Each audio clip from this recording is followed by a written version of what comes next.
Hi, Assalamu alaikum. I am Dr. Nizamuddin Qasmi. I am a sexual disorders and infertility specialist working here at Saira Healthcare and Hijama Center, Barabanki Uttar Pradesh. आज के इस video में हम बात करने वाले हैं मेल इनफर्टिलिटी से रिलेटेड एक बहुत ही मेजर प्रॉब्लम के बारे में, जिसको हम लोग एजोस्पर्मिया के नाम से जानते हैं। आज के इस वीडियो में हम बात करेंगे कि एजोस्पर्मिया क्या होता है, इसी तरीके से इसके मेजर कॉजेस कौन कौन से हैं, फिर उन कॉजेस के असबाब क्या होते हैं, किस वजह से किसी शख्स में वो कॉजेस पाए जाते हैं और फिर उनकी वजह से किसी शख्स में एजोस्पर्मिया होता है। अगर आपको एजोस्पर्मिया है तो आपको क्या परेशान होने की जरूरत है, कि कैसी डिजीज है, किस नौइयत की डिजीज है, इसी तरीके से इसके ट्रीटमेंट के ऑप्शंस क्या हैं, इसकी वजह से आपके अंदर सिम्टम्स क्या क्या आ सकते हैं, क्या आपको ट्रीटमेंट के ऑप्शंस मिलने वाले हैं और मेरे हिसाब से आपको ऐसी कंडीशन में क्या करना चाहिए। तो इन सारी चीजों के बारे में आज की इस वीडियो में हम डिस्कस करेंगे। तो चलिए शुरू करते हैं आज की वीडियो। और सबसे पहले हम बात करते हैं कि एजोस्पर्मिया होता क्या है। तो देखिए, एजोस्पर्मिया के बारे में हमने पहले भी डिस्कस किया है और ये आजकल बहुत ही ज्यादा कॉमन हो चुका है। मोर देन 16% लोगों में एजोस्पर्मिया आज की डेट में पाया जाता है। मेल इनफर्टिलिटी के केसेस जो हैं उसमें मेल इनफर्टिलिटी 14 to 16% लोगों में होता है और 1 to 5% लोगों में एजोस्पर्मिया पाया जाता है। मेल इनफर्टिलिटी के जितने भी केसेस होते हैं उनमें से 1 to 5% लोगों में एजोस्पर्मिया पाया जाता है। तो एजोस्पर्मिया क्या होता है कि जब सीमेन एनालिसिस हम कराते हैं तो उसमें स्पर्म काउंट उनका बिल्कुल नील होता है, 0 स्पर्म उसमें डिटेक्ट होते हैं। तो ऐसी कंडीशन को हम लोग एजोस्पर्मिया के नाम से जानते हैं। तो एजोस्पर्मिया देखिए बेसिकली होता क्या है कि जो स्पर्म होते हैं वो हमारे टेस्टिकल्स में प्रोड्यूस होते हैं। उसके बाद पूरा जो जो कि हमारा एक तरह से ये कह लीजिए कि रिप्रोडक्टिव जो ट्रैक है पूरा, उसमें ट्रेवल करते हुए फिर वो जो सीमेन जो इजैकुलेट होता है उसी में मिक्स हो करके हमारे सीमेन के साथ में स्पर्म भी आते हैं। ये एक पूरा नॉर्मल फिनोमेना हो गया, नॉर्मल सिस्टम हो गया कि इस तरीके से ऐसे होता है। लेकिन कुछ लोगों में क्या होता है कि स्पर्म बनते ही नहीं है, कुछ लोगों में स्पर्म का प्रोडक्शन प्रॉपर वे में होता ही नहीं है, स्टार्ट ही नहीं होता है। कुछ लोगों में होता है बट कंप्लीट नहीं हो पाता है और कुछ लोगों में होता है, सही से होता है, कंप्लीट भी हो जाता है, बट स्पर्म उनके जो है वो बाहर नहीं आ पाते हैं। तो ये 3 तरह की परेशानियां हैं जिसको हम लोग कहते हैं प्री टेस्टिकुलर एजोस्पर्मिया, दूसरा है टेस्टिकुलर एजोस्पर्मिया और तीसरा है पोस्ट टेस्टिकुलर एजोस्पर्मिया। ये 3 तरह के एजोस्पर्मिया जो है काफी कॉमन है, पाए जाते हैं और यही 3 तरह के जो एजोस्पर्मिया है, इन्हीं में हर तरह के एजोस्पर्मिया आ जाते हैं, चाहे वो ऑब्स्ट्रक्टिव हो, नॉन ऑब्स्ट्रक्टिव हो।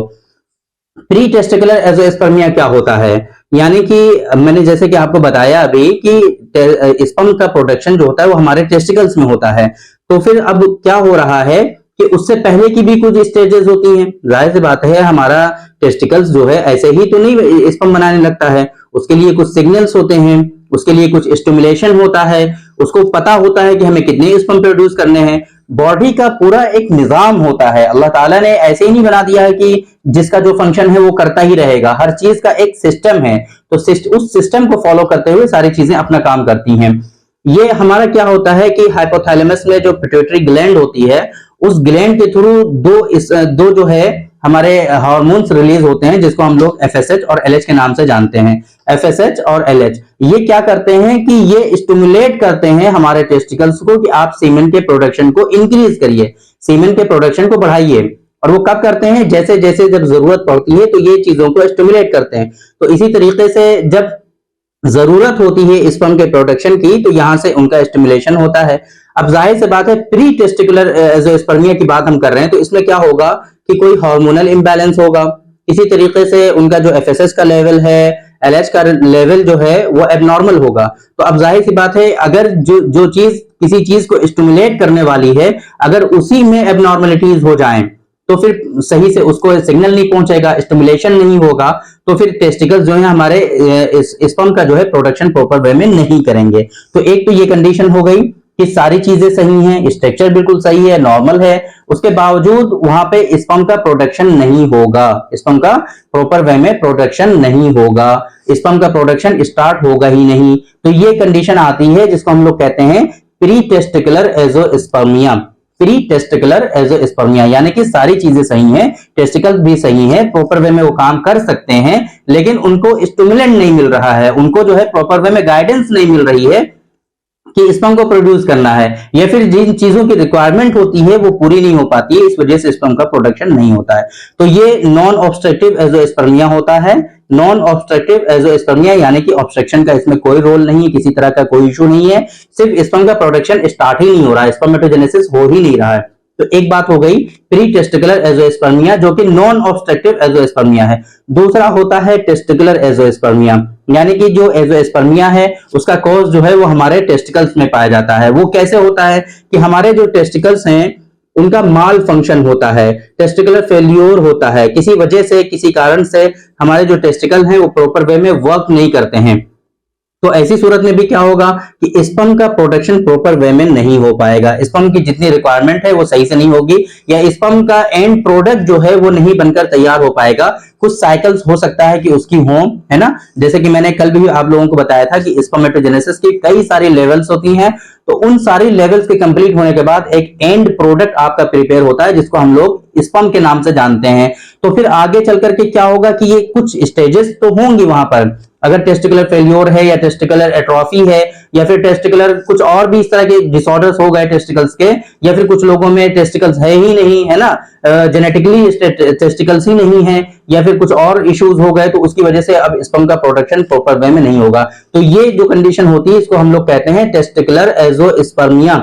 इसमें क्या होता है कि ये भी नॉन ऑब्स्ट्रक्टिव एजोस्पर्मिया होता है और इसमें स्पर्म का जो है प्रोडक्शन प्रॉपर वे में नहीं होता है। दो चीजें हो गई, एक हो गया प्री टेस्टिकुलर एजोस्पर्मिया, दूसरा हो गया टेस्टिकुलर एजोस्पर्मिया, और ये दोनों ही एजोस्पर्मिया जो है आपके ये नॉन ऑब्स्ट्रक्टिव एजोस्पर्मिया होते हैं। तीसरी जो इसमें बहुत इंपॉर्टेंट चीज है जो आजकल पाई जाती है वो है post testicular azoospermia. Post testicular azoospermia, इसमें क्या होता है कि ये ऑब्स्ट्रक्टिव एजोस्पर्मिया होता है, मतलब कि हार्मोनल इंबैलेंस भी नहीं है, प्रॉपर वे में सारी चीजें सही हैं, आपके टेस्टिकल्स भी प्रॉपर वे में काम कर रहे हैं, बट जैसे कि मैंने आपको बताया कि प्रोडक्शन होता है कहां पर, टेस्टिकल्स में, वो सारी चीजें सही हैं, स्पर्म प्रोड्यूस हो रहे हैं, स्पर्म का प्रोडक्शन हो रहा है, लेकिन स्पर्म जो आपका रिप्रोडक्टिव ट्रैक्ट है उसमें से ट्रेवल हो करके आपके सीमेन में जो मिलना है और उसके साथ में इजैकुलेट होना है, इस ट्रेवल में कोई ना कोई डिस्टरबेंस हो जाए, कोई ऑब्स्ट्रक्शन हो जाए, या फिर वास डिफरेंस वगैरह कट हो जाए, आपने कभी जो है कुछ करा लिया ऐसा कि आपको बेबी की जरूरत नहीं थी तो उसको कट करा लिया, वास डिफरेंस को जो है हटा लिया, है ना, तो उसकी वजह से, या फिर कुछ लोगों में जेनेटिकली क्या होता है कि वास डिफरेंस होती ही नहीं है, कुछ लोगों में ये जो ट्रैक्ट होता है ये एब्सेंस होता है, जब से पैदा होते हैं तभी से नहीं होता है, तो ऐसे लोगों में ये ऑब्स्ट्रक्शन पाया जाएगा। या फिर कुछ लोगों में सिस्ट हो जाती हैं, कुछ लोगों में इंफेक्शंस होते हैं पहले, है ना, एसटीडीज हैं, एसटीआईज हैं, या फिर इसी तरीके से मम्स का इंफेक्शन पहले हुआ होता है बचपन में। तो उन तमाम चीजों की वजह से ये जो ट्रैक्ट होता है ये जो है इसमें डिस्टरबेंस आ जाती है, कहीं ना कहीं ऑब्स्ट्रक्शन हो जाता है, तो फिर इस वजह से ये ऑब्स्ट्रक्टिव एजोस्पर्मिया कहलाता है। और इसको हम लोग किस कैटेगरी में रखते हैं, पोस्ट टेस्टिकुलर एजोस्पर्मिया की कैटेगरी में हम लोग इसको रखते हैं। तो ये तीन चीजें हो गई जो बहुत इंपॉर्टेंट है एजोस्पर्मिया में, कि वो कौन कौन से एजोस्पर्मिया होते हैं और इसके पीछे के कारण क्या होते हैं। तो ये चीजें हमने डिस्कस की, आप लोगों को बताया, उम्मीद है कि आप लोगों को समझ में आया होगा। तो देखिए एजोस्पर्मिया जो डिजीज है ये काफी इंपॉर्टेंट है आज के इस दौर में, आजकल के लाइफस्टाइल की वजह से, क्योंकि हार्मोनल इंबैलेंस मैंने आपको बताया था ना प्री टेस्टिकुलर एजोस्पर्मिया के बारे में, हार्मोनल इंबैलेंस की वजह से बहुत ज्यादा कॉमन हो चुका है आजकल, और ये प्री टेस्टिकुलर एजोस्पर्मिया बहुत ज्यादा लोगों में पाया जाता है। तो ये चीज ऐसी नहीं है कि जिसका कोई ट्रीटमेंट अवेलेबल ना हो, अल्हम्दुलिल्लाह यूनानी सिस्टम ऑफ मेडिसिन में इसका बहुत ही अच्छा और सक्सेसफुल ट्रीटमेंट अवेलेबल है। आमतौर पे ऐसे लोगों में क्या होता है कि टेस्टोस्टेरोन का लेवल जो होता है वो काफी कम हो जाता है, डिक्रीज हो जाता है, और उसकी वजह से प्रॉपर वे में प्रोडक्शन नहीं हो पाता है। ऐसे लोगों में साइन और सिम्टम की अगर हम बात करें, जनरली कोई सिम्टम्स नहीं आते हैं किसी तरह का, ना कोई पेन होता है, ना कोई दर्द होता है, किसी तरह की कोई परेशानी नहीं होती है, सिर्फ कुछ जो है सेक्सुअल डिसऑर्डर्स उन लोगों में पाए जा सकते हैं। वो क्या क्या होता है कि मॉर्निंग इरेक्शन उनको कभी होगा कभी नहीं होगा, या फिर कुछ लोगों में मॉर्निंग इरेक्शन बिल्कुल ही बंद हो जाता है, कुछ लोगों में सेक्सुअल ड्राइव जो होता है, वो डिजायर जो होता है, लिबिडो जो होती है, ख्वाहिश जो होती है वो कम हो जाती है, कुछ लोगों में ख्वाहिश नहीं होती बिल्कुल भी, सुस्ती, काहली, थकान, कुछ करने का मन न करना, ये सारी चीजें कुछ लोगों में पाई जा सकती हैं हार्मोनल इंबैलेंस की वजह से। बाकी और किसी तरह के कोई आमतौर पे सिम्टम्स नहीं आते हैं ऐसी तमाम सूरतों में। वेरिकोसील किसी शख्स में होता है तो उसमें भी कोई सिम्टम्स इतने ज्यादा नहीं आते हैं। और वेरिकोसील की वजह से भी कुछ लोगों में ऑब्स्ट्रक्टिव एजोस्पर्मिया हो सकता है। पोस्ट जो है टेस्टिकुलर एजोस्पर्मिया ऐसे लोगों में पाया जाता है अगर वेरिकोसील हो, है ना। तो बहुत सारे लोगों में ये कंडीशन पाई जाती है। तो अब आपको करना क्या चाहिए, सबसे इंपॉर्टेंट चीज, ये सारी बातें तो हो गई कि कैसे कैसे होता है, क्या क्या होता है। लास्ट में हम बात करते हैं कि अब आपको करना क्या चाहिए। क्या आपको सच में परेशान होने की जरूरत है?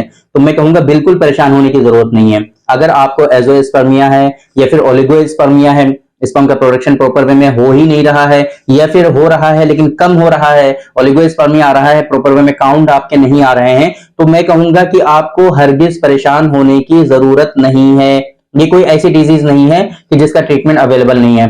देखिए, ये अलग बात है कि दूसरी पैथीज में इतना अच्छा ट्रीटमेंट इसका अवेलेबल नहीं है, दूसरे सिस्टम में इतना अच्छा ट्रीटमेंट इसका अवेलेबल नहीं है, ये बात तो तय है।